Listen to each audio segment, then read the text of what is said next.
जोहार। झारखंड विशेष गहन पुनरीक्षण के अंतर्गत 5 अगस्त से लेकर 15 सितंबर तक दावा एवं आपत्ति अवधि शुरू हो चुकी है। इस विशेष अवधि में वैसे सभी पात्र भारतीय नागरिक जो या तो 18 वर्ष के हो चुके हैं अथवा 1 अक्टूबर 2026 तक 18 वर्ष के हो जाएंगे, नए वोटर्स के रूप में SIR की अंतिम मतदाता सूची में पंजीकृत हो सकते हैं।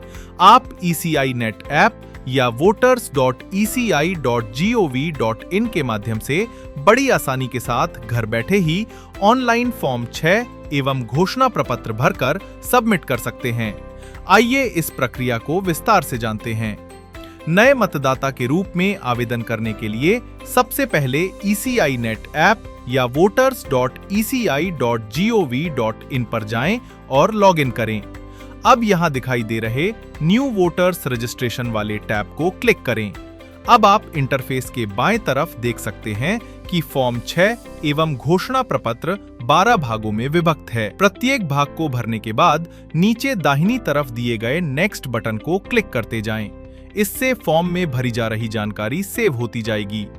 फॉर्म के ठीक ऊपर यहां आपको नीले रंग से गाइडलाइंस लिखा दिखाई दे रहा होगा। आप इसे क्लिक कर फॉर्म 6 एवं घोषणा प्रपत्र भरने हेतु जरूरी दिशा निर्देश प्राप्त कर सकते हैं। आइए पहले हिस्से यानी A अपना राज्य, जिला और विधानसभा क्षेत्र चुने के साथ फॉर्म भरने की शुरुआत करते हैं।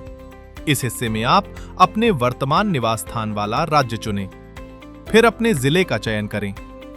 अब इसके नीचे अपनी विधानसभा क्षेत्र का चयन करें। इसके बाद नेक्स्ट बटन पर क्लिक करके इसे सेव करते हुए अगले हिस्से की तरफ बढ़ें। अब बारी है अगले भाग यानी स्वयं की जानकारी वाले भाग B की। इस हिस्से में आप अपना नाम और उपनाम दर्ज करें। अंग्रेजी भाषा में नाम भरने के बाद इसके ठीक नीचे वाले कॉलम में आपका नाम हिंदी भाषा में लिखा दिखाई देगा।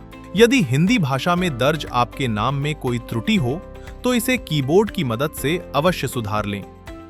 अब इस हिस्से के निचले भाग में चूज फाइल वाले टैब को क्लिक करके अपना नवीन पासपोर्ट साइज रंगीन फोटो अपलोड करें। फोटो अपलोड होने बाद यहां आपका फाइल नेम नीले रंग से लिखा दिखाई देगा। पुष्टि होने पर नीचे दिए गए नेक्स्ट बटन को क्लिक करें। अब अगले हिस्से में आपको अपने अभिभावक से जुड़ी जानकारी दर्ज करनी है। सबसे पहले आप जिन अभिभावक का नाम दर्ज करना चाहते हैं उनसे अपना संबंध दर्ज करें, जैसे पिता, माता, पति, पत्नी। अनाथ की स्थिति में कानूनी अभिभावक एवं थर्ड जेंडर की स्थिति में उनके गुरु के नाम का चयन करें। अब उनका नाम और उपनाम दर्ज करें। ध्यान दें कि नीचे दिखाई दे रहे हिंदी भाषा में उनके नाम में कोई त्रुटि ना हो। अब एक बार फिर नीचे दिए गए नेक्स्ट बटन पर क्लिक करके अगले हिस्से की तरफ बढ़ें। अब बारी है अगले हिस्से में अपना संपर्क विवरण दर्ज करने की। आप यहां अपने या अपने अभिभावक का मोबाइल नंबर दर्ज कर सकते हैं। चयन करने के बाद नीचे दिए गए बॉक्स में मोबाइल नंबर दर्ज करें। अब इसके नीचे आप अपना या अपने अभिभावक का ईमेल ID दर्ज करें। अब नीचे नेक्स्ट बटन पर क्लिक करते हुए आगे बढ़ें। अगले हिस्से में आपको अपना आधार विवरण भरना है। यदि आधार नंबर उपलब्ध हो तो आधार नंबर पर क्लिक करें और नीचे अपना आधार नंबर दर्ज करें। यदि आधार उपलब्ध ना हो तो यहां इस बॉक्स में क्लिक करें और नीचे दिए गए नेक्स्ट बटन पर क्लिक करके आगे बढ़ें। अब यहां इस हिस्से में अपने लिंग का चयन करें। पुनः नेक्स्ट बटन पर क्लिक करें। अब इस हिस्से में आपको अपने जन्मदिन से जुड़ी विवरणी भरनी है। यहां ऊपर वाले स्थान में अपने जन्मदिन, महीने और साल का चयन करें। अब इसके नीचे आपको 2 विकल्प दिखाई देंगे। पहले विकल्प document of proof for date of birth में इन 6 प्रकार के प्रमाण पत्रों की स्वहस्ताक्षरित प्रति फाइल के रूप में अपलोड कर सकते हैं। सक्षम स्थानीय निकाय, नगरपालिका प्राधिकरण, जन्म मृत्यु रजिस्ट्रार द्वारा जारी जन्म प्रमाण पत्र, Aadhaar card, pan card, driving licence, CBSE, ICSE, राज्य शिक्षा बोर्ड द्वारा जारी कक्षा 10 अथवा कक्षा 12 का प्रमाण पत्र, भारतीय पासपोर्ट। अगर आपके पास इन 6 दस्तावेजों में से किसी भी दस्तावेज की स्वहस्ताक्षरित प्रति उपलब्ध हो तो पहले विकल्प को चुनें। यदि आप इन 6 दस्तावेजों के अलावा जन्म तिथि के प्रमाण के रूप में कोई अन्य दस्तावेज अपलोड करना चाहते हैं तो दूसरे विकल्प any other document for proof of date of birth को चुनें। इच्छित विकल्प का चयन करें। नीचे दिए गए दस्तावेजों की सूची में से उपलब्ध दस्तावेज के नाम पर क्लिक करें। अब नीचे दिए गए चूज फाइल बटन को क्लिक करें। संबंधित दस्तावेज का चयन करें। दस्तावेज अपलोड होने की पुष्टि के लिए चूज फाइल के ठीक नीचे देखें। अगर आपके फाइल का नाम नीले रंग में लिखा दिखाई दे रहा है, तो इसका मतलब फाइल सफलतापूर्वक अपलोड हो चुकी है। अब नीचे दिए गए नेक्स्ट बटन पर क्लिक करके आवेदन को सेव करते हुए आगे बढ़ें। अब फॉर्म के इस हिस्से में आप अपने वर्तमान निवास स्थान की जानकारियां दर्ज करें। पहले कॉलम में आपको अपना गृह, भवन अथवा अपार्टमेंट संख्या दर्ज करनी है। ग्रामीण क्षेत्र के निवासियों को ग्राम पंचायत द्वारा एवं शहरी क्षेत्र के निवासियों को नगर निगम, सोसाइटी या अपार्टमेंट के बिल्डर द्वारा जो हाउस नंबर प्राप्त हुआ है उसे दर्ज करें। यदि आपको ऊपर बताई गई संस्थाओं द्वारा गृह संख्या प्राप्त न हुआ हो, तो कृपया अपने बीएलओ द्वारा दिए गए नॉशनल हाउस नंबर को गृह, भवन अथवा अपार्टमेंट संख्या वाले कॉलम में दर्ज करें। गली, मोहल्ला, शहर या गांव के लिए बनाए गए अलग-अलग कॉलम में जानकारियां दर्ज करें। इनके नीचे बने कॉलम में हिंदी भाषा में दर्ज हो रही विवरणी की भी जांच करें। अब पोस्ट ऑफिस, पिन कोड और तहसील, तालुका अथवा मंडल वाले कॉलम में जानकारी दर्ज करें। इसके बाद जिले और राज्य का चयन करें। अब आपके सामने फिर से दो विकल्प हैं। पहले विकल्प document for proof of residence में इन 7 प्रकार के प्रमाण पत्रों की स्वहस्ताक्षरित प्रति फाइल के रूप में अपलोड कर सकते हैं। आपके द्वारा दर्ज किए गए पते पर पानी, बिजली, गैस का कनेक्शन बिल कम से कम 1 वर्ष का, आधार कार्ड, राष्ट्रीय अनुसूचित बैंक डाकघर की वर्तमान पासबुक, भारतीय पासपोर्ट, राजस्व विभाग का भूमि स्वामित्व अभिलेख जिसमें किसान बही भी है, रजिस्ट्रीकृत किराया पट्टा विलेख, किराएदार की स्थिति में रजिस्ट्रीकृत विक्रय विलेख, स्वयं के घर की दशा में। अगर आपके पास इन 7 दस्तावेजों में से किसी भी दस्तावेज की स्वहस्ताक्षरित प्रति उपलब्ध हो, तो पहले विकल्प को चुनें। यदि आप इन 7 दस्तावेजों के अलावा निवास स्थान के प्रमाण के रूप में कोई अन्य दस्तावेज अपलोड करना चाहते हैं, तो दूसरे विकल्प any other document for proof of residence को चुनें। अपनी पसंद का विकल्प चुनने के बाद अब इसके ठीक नीचे दिखाई दे रहे चूज फाइल वाले टैब को क्लिक करें। वर्तमान निवास स्थान का प्रमाण पत्र चुनें और अपलोड हो जाने की पुष्टि के बाद नीचे नेक्स्ट बटन पर क्लिक करें। अगर आप दिव्यांग हैं और आपके पास दिव्यांगता प्रमाण पत्र उपलब्ध है, तो आप इस हिस्से में अपनी जानकारी दर्ज करें। याद रहे, यहाँ दी गई जानकारी गोपनीय रहती है और मतदाता सूची या मतदाता पहचान पत्र में इसका कोई उल्लेख नहीं किया जाता। अपनी दिव्यांगता का प्रकार चुनें। दिव्यांगता का प्रतिशत दर्ज करें। यदि प्रमाण पत्र हो तो इसे अपलोड करें। यदि आप दिव्यांग नहीं हैं, तो इस हिस्से को खाली छोड़ दें और नीचे नेक्स्ट के बटन को क्लिक करते हुए अगले हिस्से की तरफ बढ़ें। फॉर्म 6 के अगले हिस्से में अब आपको मतदाता सूची में पंजीकृत अपने उस पारिवारिक सदस्य की जानकारी देनी है जिनके साथ आप वर्तमान पते पर निवास करते हैं। सबसे पहले उनका नाम दर्ज करें। अब उनके साथ अपना संबंध चुनें। अब उनके मतदाता पहचान पत्र संख्या दर्ज करें। नीचे नेक्स्ट के बटन पर क्लिक करें। आपके सामने घोषणा प्रपत्र का हिस्सा दिखाई देने लगेगा। उसके नीचे 3 अलग-अलग विकल्पों के साथ 3 घोषणाएं लिखी दिखाई देंगी। यदि आपका नाम गत एसआईआर की मतदाता सूची में दर्ज है, तो पहले विकल्प को चुनें।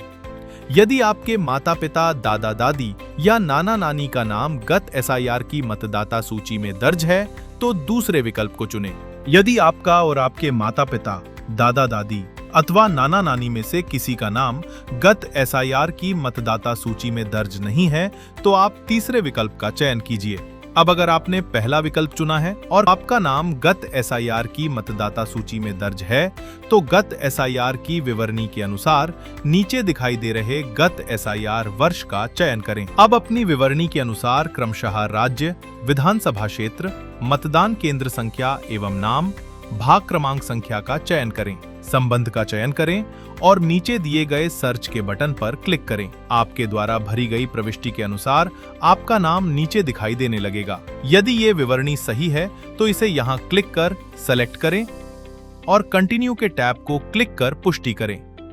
दूसरे विकल्प के चयन की स्थिति में आप अपने माता-पिता, दादा-दादी अथवा नाना नानी के गत एसआईआर की विवरणी के अनुसार नीचे दिखाई दे रहे गत एसआईआर वर्ष का चयन करें। अब उनके गत एसआईआर में दर्ज विवरणी के अनुसार क्रमशः राज्य, विधानसभा क्षेत्र, मतदान केंद्र संख्या एवं नाम, भाग क्रमांक संख्या का चयन करें, संबंध का चयन करें और नीचे दिए गए सर्च के बटन पर क्लिक करें।